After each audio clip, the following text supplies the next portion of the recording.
할렐루야. 아멘. 오늘도 이 시간 들려주시는 귀한 하나님의 말씀이 우리 성도님들의 삶의 자리 가운데 은혜가 될 뿐만 아니라 힘과 능력이 되시기를 예수님의 이름으로 축복합니다.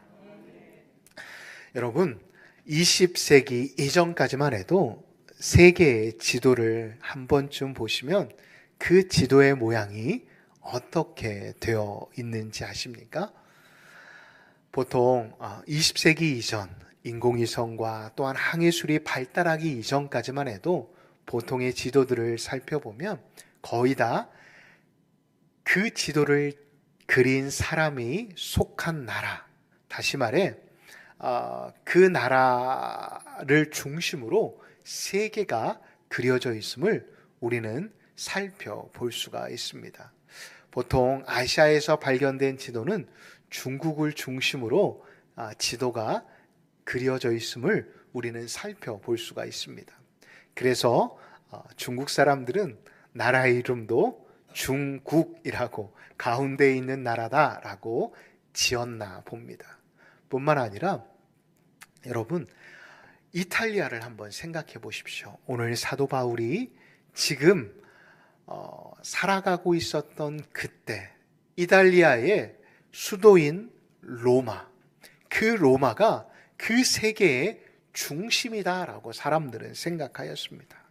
그러다 보니 모든 지도뿐만 아니라 사회, 정치, 문화가 한 곳에 모여 있을 수밖에 없었습니다. 오늘 사도 바울이 본문 마지막 절을 살펴보면 로마로 들어가게 되었음을 성경을 통해 살펴볼 수가 있습니다. 여러분, 이 사도 바울이라는 사람은 무려 3차례에 걸쳐 지중해를 돌며 하나님의 나라의 복음을 전파하였습니다. 도시로는 무려 57곳이라는 도시를 여행하였습니다.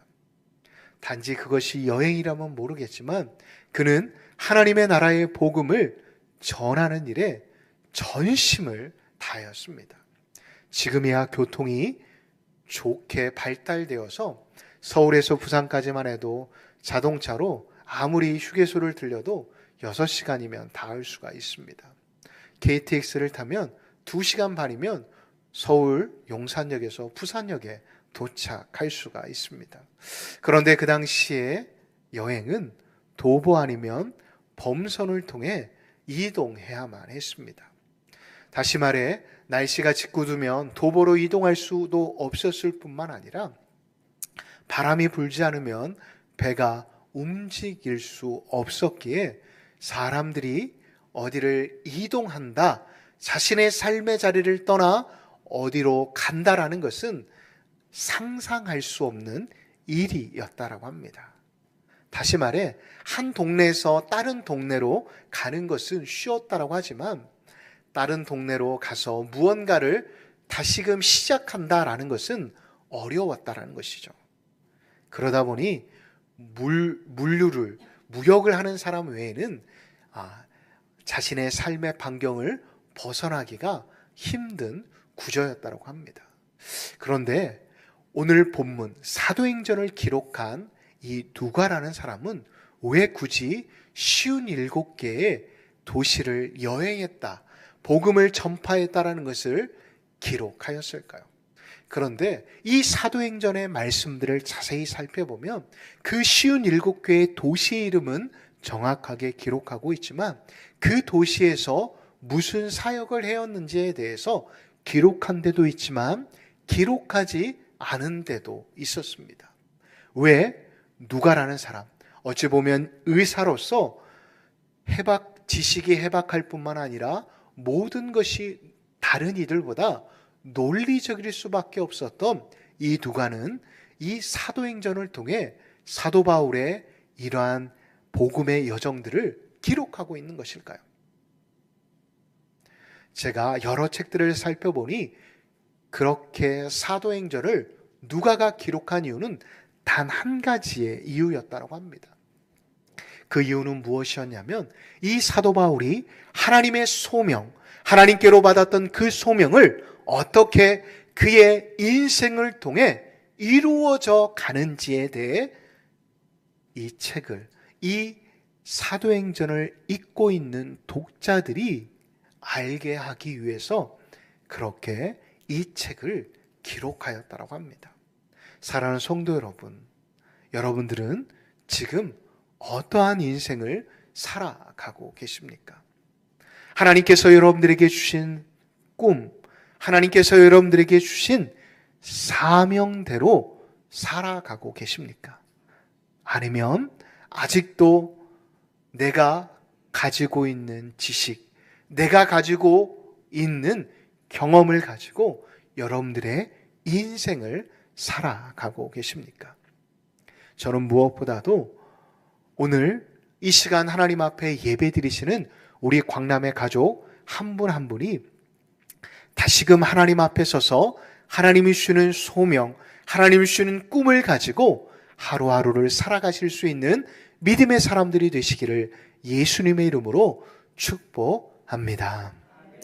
오늘의 본문의 말씀을 살펴보면 이제 사도 바울이 처음으로 멜리데 섬에서 새해를 맞이하였음을 성경은 기록하고 있습니다. 석 달 후 겨울이 지나고 봄이 찾아왔다라는 것을 통해 이 바울이 멜리데 섬에 도착하여 그곳에서 첫 번째 새해를 맞이했다라는 것을 우리는 유추해 볼 수 있는 것입니다. 여러분, 새해를 맞이한 이 바울은 봄을 맞이하게 되었는데 이제 이 지중해에 금지 조치되었던 항해가 이제 시작되었음을 알리는 소식이 되기도 합니다.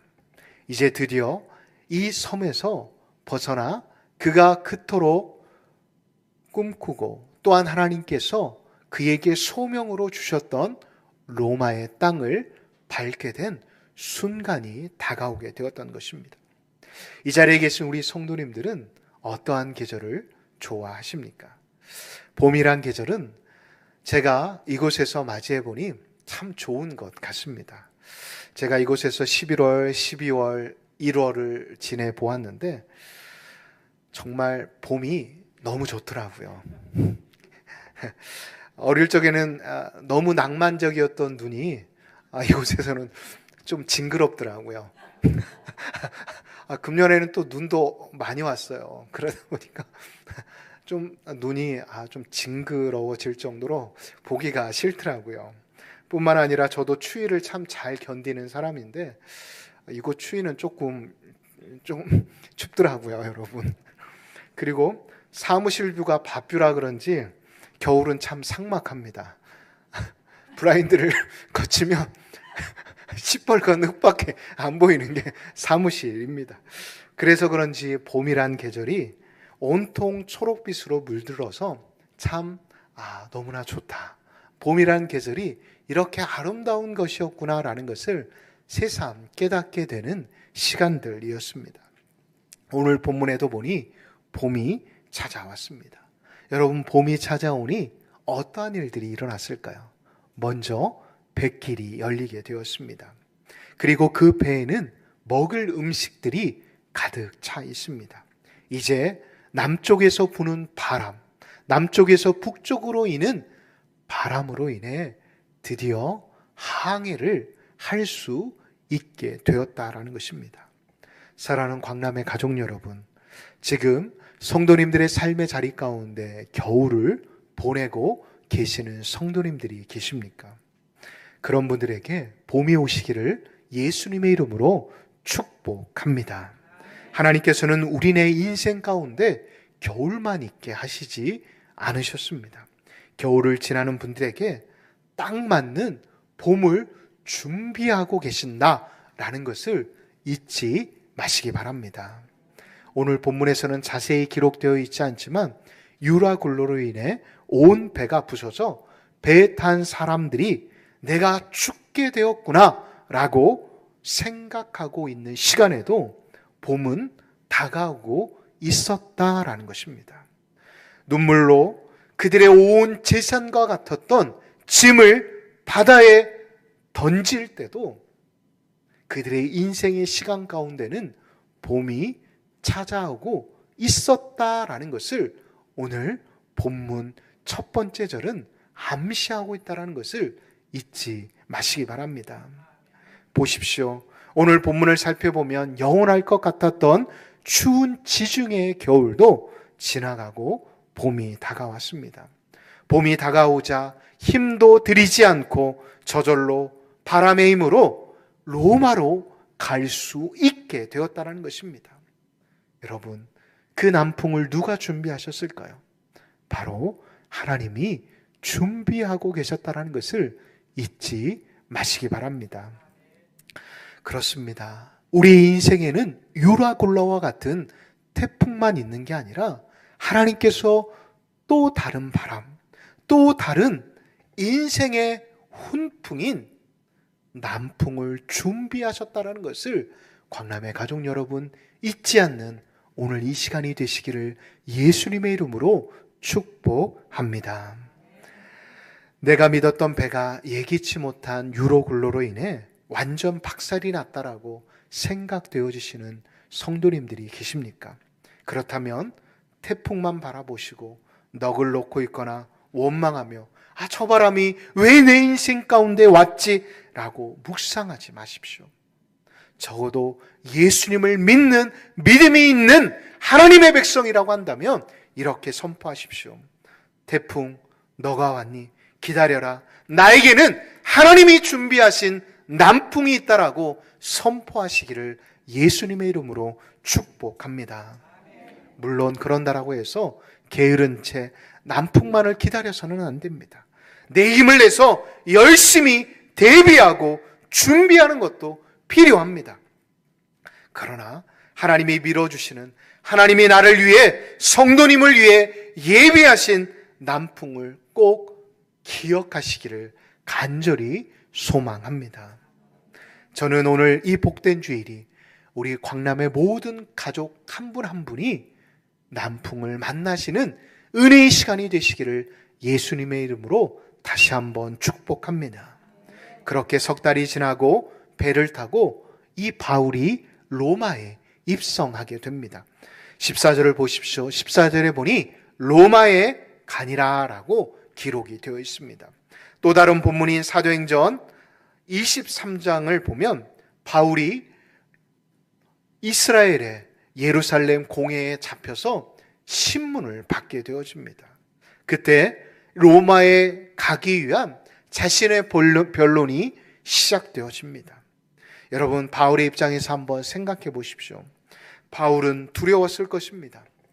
왜냐하면 이 공회에 모인 사람들은 이 바울을 죽이려고, 바울을 없애려고 지금 음모를 꾸미고 있었기 때문이었습니다. 그런데 바울이 그 두려움 속에서도 그 두려움을 극복할 수 있었던 이유가 있었습니다.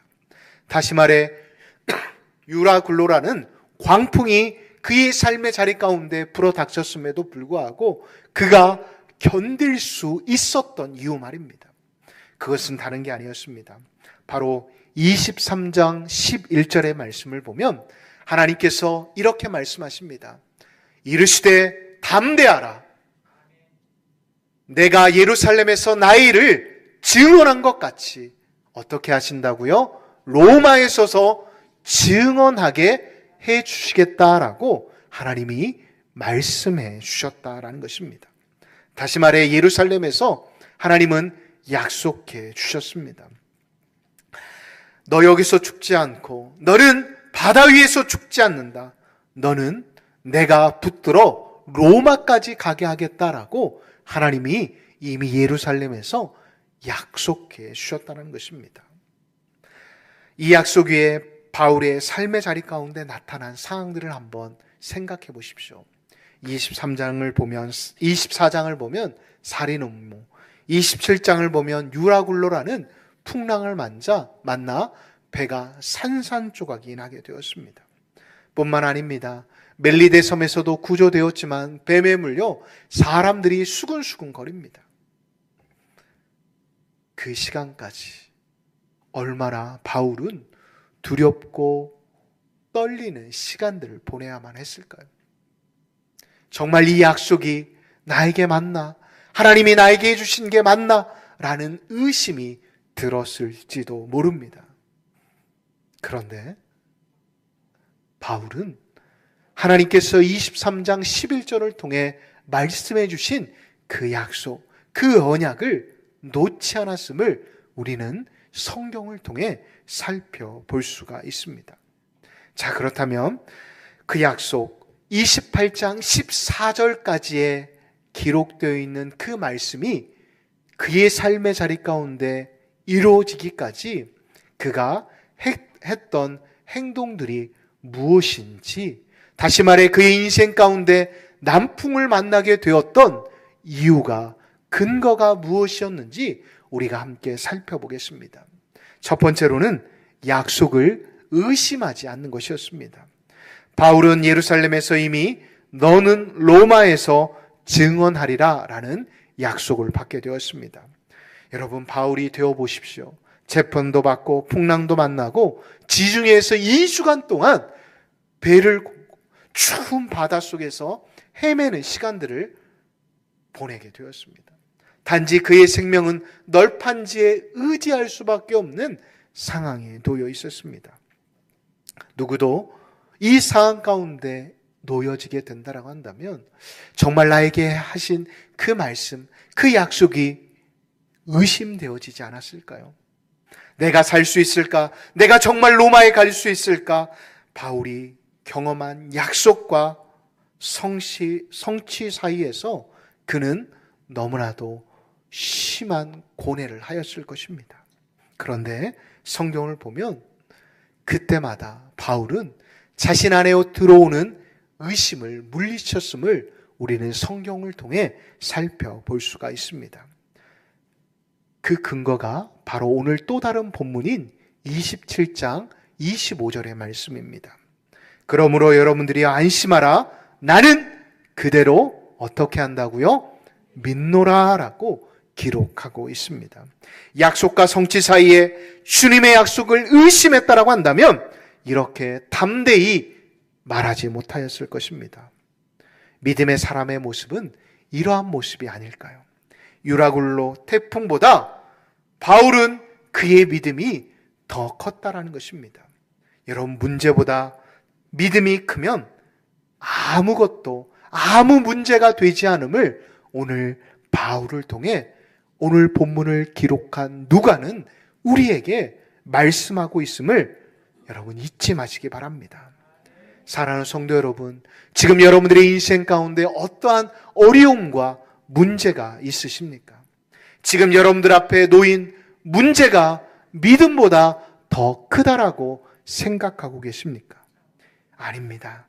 하나님이 창조의 하나님이다. 하나님이 지금도 살아계셔서 우리와 함께 하신다 라는 사실을 믿으신다라고 한다면, 그리고 하나님이 지금도 나의 가는 길을 인도하시고 붙잡아 주신다 라는 사실을 믿는다라고 한다면 지금 여러분들의 인생 가운데 펼쳐진 문제는 결코 큰 문제가 아님을 잊지 마시기 바랍니다.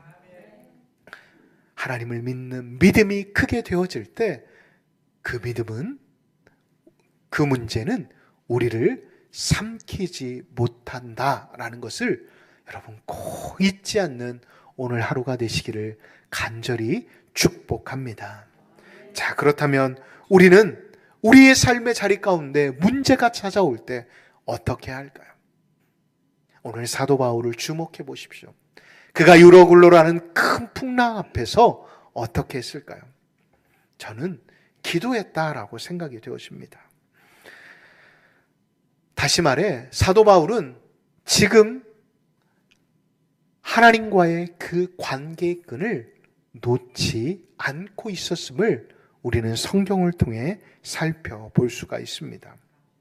어느 목사님께서 믿음에 대해 말씀하셨는데 저는 참 공감이 되었습니다. 어떠한 말씀이셨냐면, 곰피하다 사자 만나지 말고 믿음이 크면 그냥 그 자리를 지나갈 수 있다라고 말씀하신 그 말씀이 참 공감이 되었습니다. 여러분, 바울을 보십시오. 하나님을 믿는 믿음이 없다라고 한다면 그는 그 약속을 믿고 기다릴 수 없었을 것입니다. 믿음이 있었기에 풍랑 가운데서도 그 믿음이 이 사울, 이 바울을 지켜줄 수 있었다라는 것입니다. 약속을 믿는 그 믿음이 큰 풍랑 가운데서도 두려움을 이기게 해 주었던 것입니다. 풍랑이 있는 어두운 바다 한가운데서도 로마에 가리라 라고 하는 그 말씀하신 그 말씀을 붙잡고 있었기에 그는 그 자신뿐만 아니라 그 배에 타고 있었던 270명의 사람들을 살릴 수 있었다라는 것을 잊지 마시기 바랍니다.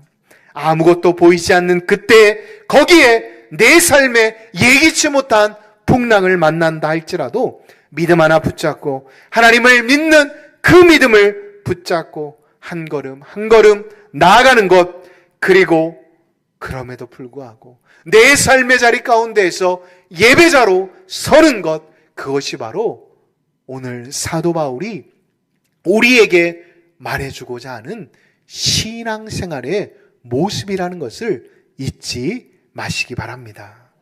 바울이 아무리 약속을 받았다 할지라도 하나님을 믿는 믿음이 없었다라고 한다면 그는 270명과 함께 지중해의 물고기의 밥이 되었을 것입니다. 우리 역시도 마찬가지입니다. 우리 역시도 너무나도 많은 소리와 악한 이들이 들끓는 이 시대 속에 살아가고 있지만 믿음 하나 붙잡고 살아간다고 한다면 우리도 떠내려가지 않고 흔들리지 않고 주님만을 바라보며 한 걸음 한 걸음 나아갈 수 있다는 것을 잊지 마시기 바랍니다. 그래서 히브리서를 기록한 히브리서 기자는 히브리서 3장 14절을 통해 이렇게 우리에게 말씀합니다. 우리가 다 같이 한번 읽겠습니다. 우리가 시작할 때 확신한 것을 끝까지 견고히 잡고 있으면 그리스도와 함께 참여한 자가 되리라. 아멘. 우리가 시작할 때, 처음 하나님의 교회가 세워질 때, 또한 하나님께서 우리와 함께 하셨던 그 마음, 또한 우리가 어떠한 일을 하게 되어질 때 하나님이 나에게 말씀하신 그 말씀을 붙잡고 나아가게 되어질 때 우리는 하나님과 함께한 사람, 하나님이 준비하신 잔치에 참여하는 영광된 사람이 되어주게 해주시겠다라고 오늘 본문뿐만 아니라 히브리서 3장 14절은 우리에게 말씀하고 있다는 것을 잊지 마시기 바랍니다. 예수님의 형제 야고보 사도도 야고보서 1장 6절 7절을 통해 이렇게 말씀하고 있습니다. 우리 다 같이 한번 읽겠습니다. 오직 믿음으로 구하고 조금도 의심하지 말라. 의심하는 자는 마치 바람에 밀려 요동하는 바다 물결 같으니 이런 사람은 무엇이든지 죽게 얻기를 생각하지 말라. 아멘. 여러분, 믿음으로 구하고 조금도 의심하지 말라라고 말씀하고 있습니다. 왜요? 확신하면 어두운 영, 사탄이 우리를 넘어뜨리지 못하기 때문입니다. 그런데 이 확신이 다른 이의 소리에 우리의 눈에 보이는 환경에 의해 조금씩 의심으로 바뀌어지게 되어진다라고 한다면 사탄이 옳다커니 이제 됐다. 우리를 두려움과 걱정 그리고 의심의 구렁텅이로 우리를 끌고 가게 되어진다는 것입니다. 기억하십시오. 의심은 하나님의 약속을 더디게 만들 뿐만 아니라 우리를 사탄이 주는 두려움의 영, 그 사탄이 주는 두려움의 노예로 만든다는 것을 잊지 마시기 바랍니다. 어떤 일을 하시기 전에 응답이 있으셨습니까? 확신이 들어 그 일을 시작하였는데 어려움 가운데 있으셔서 정말 이것이 맞나? 하나님이 나에게 말씀하신 게 맞나라고 주저주저하고 계시는 성도님들이 계십니까? 환경 보고 흔들리지 마십시오. 세상의 소리에 흔들리지 마십시오. 형편 때문에 흔들리지 마십시오. 의심이 생기면 마귀가 들어와 우리를 부채질하며 의심과 의혹만 키우게 만듭니다. 계속해서 반복하여 말씀드리지만 풍랑을 일으키신 분도 누구라고요? 하나님이십니다. 풍랑을 잠잠케 하시는 분도 누구시라고요? 하나님이십니다. 그리고 남풍을 불어 로마로 가게 하시는 분도 누구시라고요? 하나님이십니다. 하나님이 이 모든 것을 주관하고 계심에 사도 바울은 이렇게 고백하는 것입니다. 내가 의심하지 아니하노라. 저는 이 믿음이 오늘 이 예배에 참석하신 우리 광남의 모든 가족 한 분 한 분에게 임하시기를 예수님의 이름으로 축복합니다. 여러분, 약속을 주시고 그 약속을 이루어 가시는 분, 그 약속의 자리로 이끌어 가시는 분도 우리 하나님이심을 잊지 마시기 바랍니다. 방주에 탄 노아를 보십시오. 의심하지 않고 방주를 만들고 방주의 문을 닫으니 하나님이 키가 없는 그 방주를 이끌어 가지 않으십니까? 우리도 마찬가지입니다.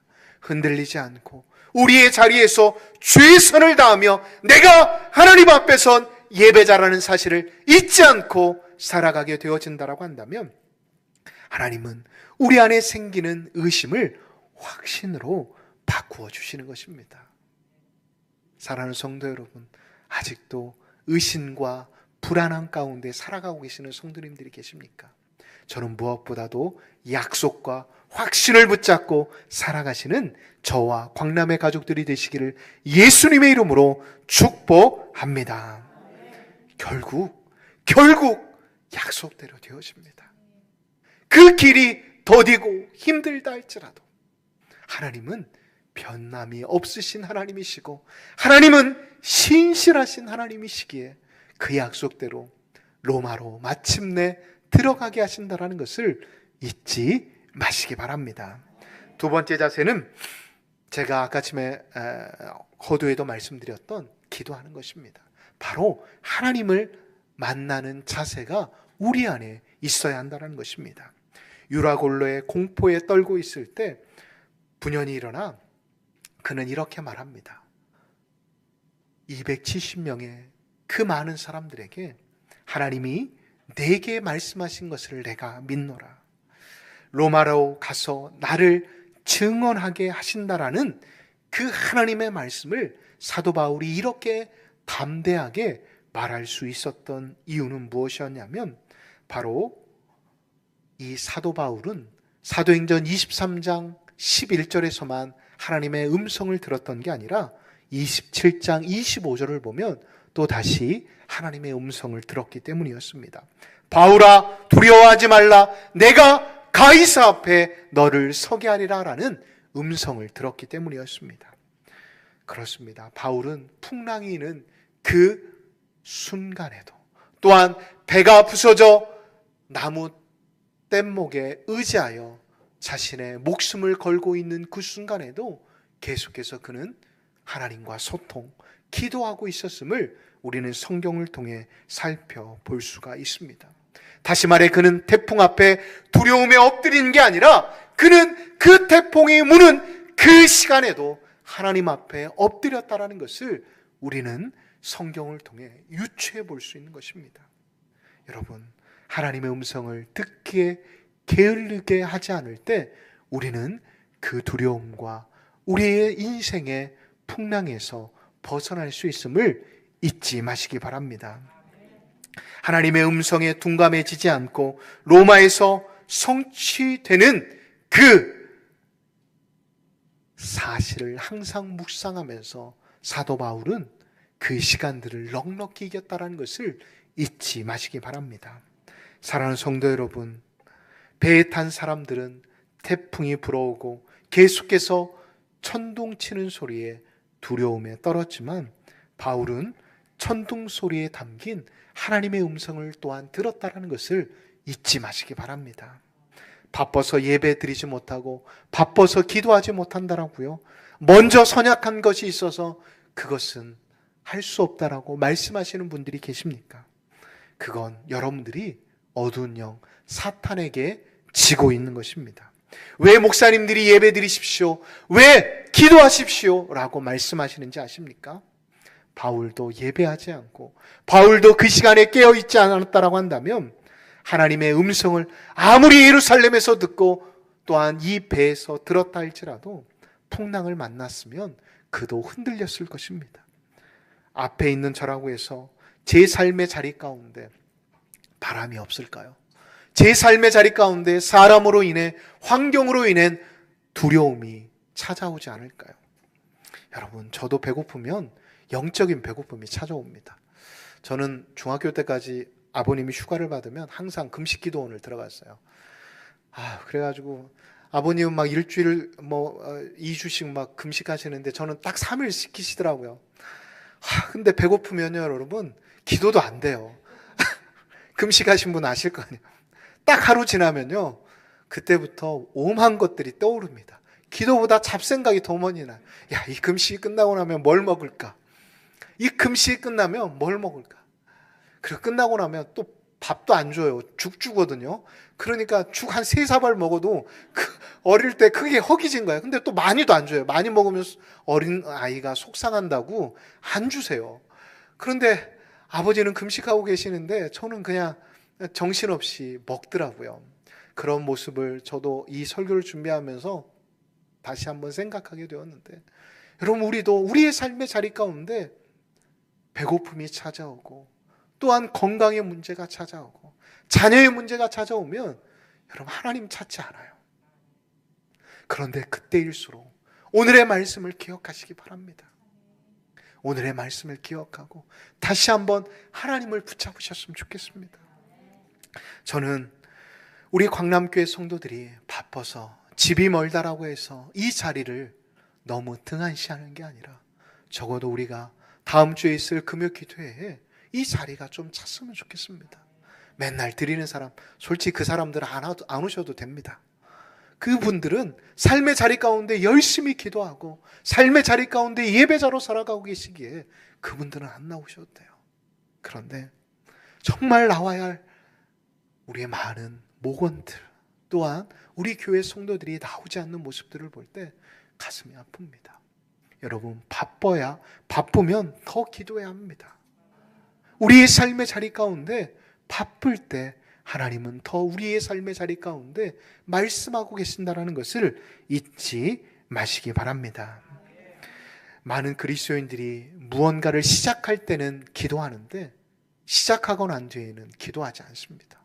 그렇지 않나요? 그 모습이 우리가 하나님 앞에 섰을 때 하나님 앞에 책망받을 것입니다. 사랑하는 성도 여러분, 기도의 때입니다. 장사도 접으시고요. 잠시 기도의 자리, 한 달에 우리가 한 번입니다.